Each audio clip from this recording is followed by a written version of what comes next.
In unserem heutigen Mystery Podcast kommen wir zu einer Geschichte, die eigentlich jeder schon mal gehört haben sollte, nämlich den fliegenden Holländer. Es gab unzählige Bücher und Verfilmungen darüber.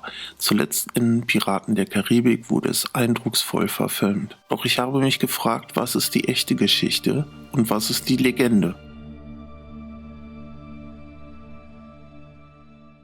Gab es wirklich einen Captain und ein Schiff mit Namen Fliegender Holländer?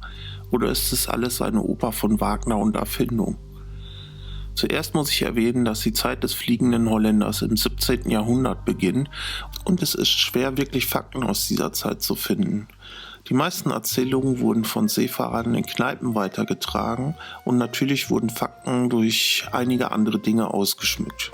Jedoch gibt es tatsächlich einige Hinweise durch Logbücher und Schriftstücke aus der Zeit, welche eine Verbindung zur Legende schaffen. Zuerst hieß der Fliegende Holländer nicht wirklich so, sondern das einzige Schiff, das in Frage kommt für den Zeitraum und Schiffbruch am Kap der Guten Hoffnung hatte, ist die Vergulde Vlaming.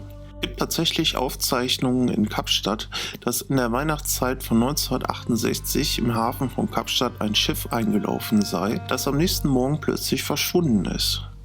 Kurze Zeit später lief dann die Snooker ein und wurde zu dem Vorfall befragt. Der Captain der Snooker meinte, es könnte sich nur um sein Begleitschiff, die Vergulde Vlaming, handeln. Die Engländer übernahmen dann später die Geschichte, doch machen sie aus Vergulde Vlaming die Flying Vlaming. Doch das hörte sich nicht so gut an und so wurde aus der Flying Vlaming die Flying Dutchman. Dieses wurde von den Holländern wieder zurück übersetzt zum Fliegenden Holländer.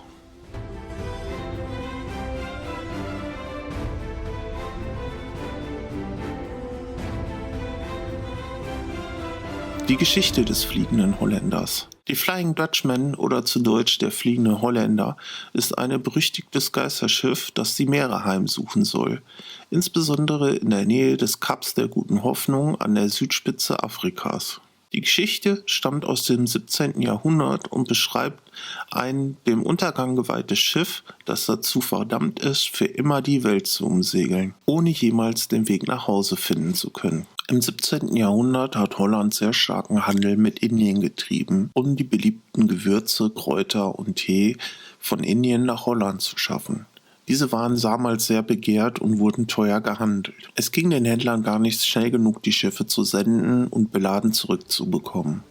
Ein Captain war besonders bekannt dafür, die Fahrt zwischen Holland und Indien und das Kap der Guten Hoffnung in kürzester Zeit hinter sich zu legen. Dieser Captain mit Namen Bernhard Focke war ein niederländischer Captain, welcher sein Schiff so schnell nach Indien zurückschiffte, dass ihm das Volk nachsagte, einen Pakt mit dem Teufel zu haben, da kein Normalsterblicher es in dieser Zeit schaffen könnte.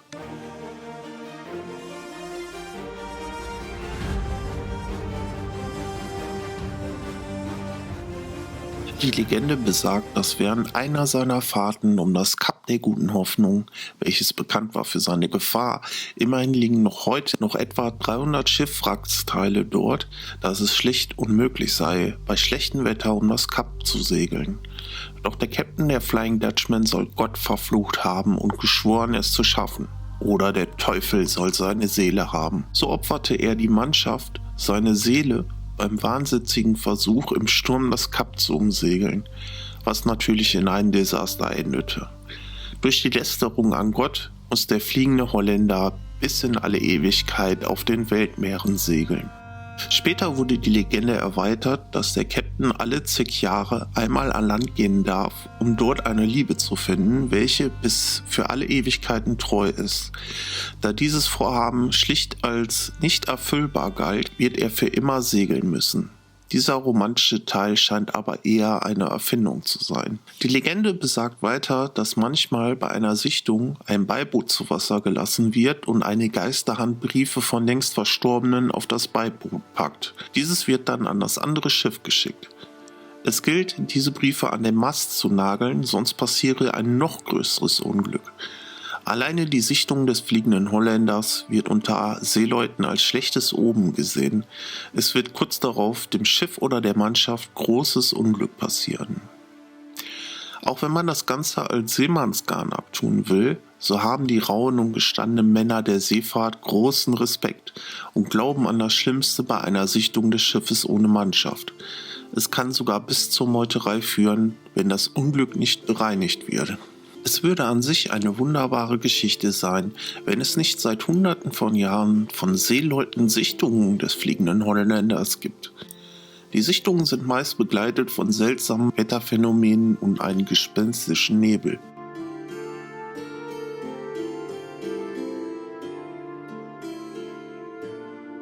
Die Sichtungen sind nicht irgendwelche Erzählungen, es gibt wirklich Aufzeichnungen darüber. Die berühmteste darunter war die Sichtung des Herzogs von York, dem zukünftigen König Englands. Der damals 16-jährige Herzog segelte mit der Royal Navy an Bord der HMS Barchet. In der Nacht vom 11. auf den 12. Juli 1881 wurde das Schiff Fliegende Holländer vor der australischen Küste gesichtet. Es wurde geschrieben, plötzlich leuchtet und schimmert es im Dunkeln. Etwa 200 Meter entfernt erschien eine Brigg, umgeben von einem rötlichen Licht. Der Herzog selbst, 12 weitere Besatzungsmitglieder waren Augenzeuge dieses Phänomens. In der Nacht soll dann der Seemann, welcher zuerst das Schiff entdeckte, vom Mast gefallen sein und durch das Unglück verstorben sein. Am 6. April 1823 wurde vor der südafrikanischen Küste eine Sichtung des Geisterschiffs Fliegende Holländer von der HMS Leven gemeldet. Am 29. Februar 1857 soll die Joseph Somers vor der Insel Tristan da Cunha im südlichen Atlantik den Fliegenden Holländer gesichtet haben. Am 13. Mai 1866, kurz bevor die General Grant an der Küste von Auckland Island gestrandet ist, soll dieser den Fliegenden Holländer gesichtet haben. 1887 bemerkt die Besatzung des amerikanischen Schiffs Oriole ein altes Dreimastschiff, welches von weißem Licht umgeben war. Es näherte sich für einen Moment und verschwand dann plötzlich. Im Januar 1911 soll der Fliegende Holländer von der Mannschaft der Orkney Bell eines schottischen Walfängers gesichtet worden sein. Man hörte dreimal eine Glocke schlagen, dann verschwand das Geisterschiff. 1939 wurde ein ähnliches Boot von mehreren hundert Augenzeugen gesehen. Diese standen am Strand von Südafrika südöstlich von Kapstadt. Das Schiff überquerte das Meer mit hoher Geschwindigkeit, ohne dass es einen Windhauch gab, und verschwand auf mysteriöse Weise nach wenigen Augenblicken. Im Zweiten Weltkrieg soll ein Schiff vor der Küste Australiens einen Notruf gesendet haben, der aus nur 2 Wörtern bestand: Fliegender Holländer.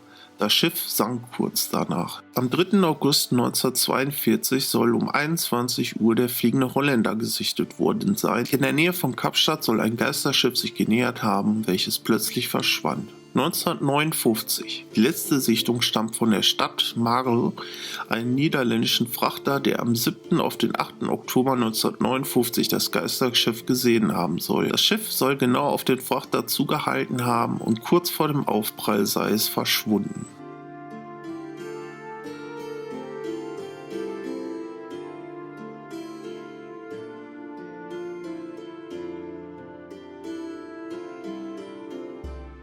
Ob wahr oder falsch, Geschichten über diese übernatürliche Kraft jagen noch heute Seefahrer regelmäßig einen Schauer über den Rücken, wenn sie durch tückische Gewässer navigieren. Fakt ist, dass es wirklich ein Schiff und Captain gab, auf dessen die Geschichte des Fliegenden Holländers passt. Dazu gab es im Laufe der Jahrhunderte immer wieder Sichtungen, die dokumentiert wurden, welche das Ganze noch unheimlicher machen.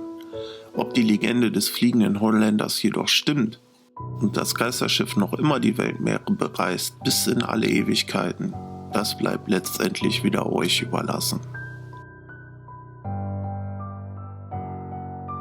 Mein Name ist Mike und ich hoffe, euch hat der heutige Podcast rund um den Fliegenden Holländer gefallen. Ich bedanke mich fürs Zuhören und wünsche euch einen wunderschönen Tag. Bis zum nächsten Mystery Podcast.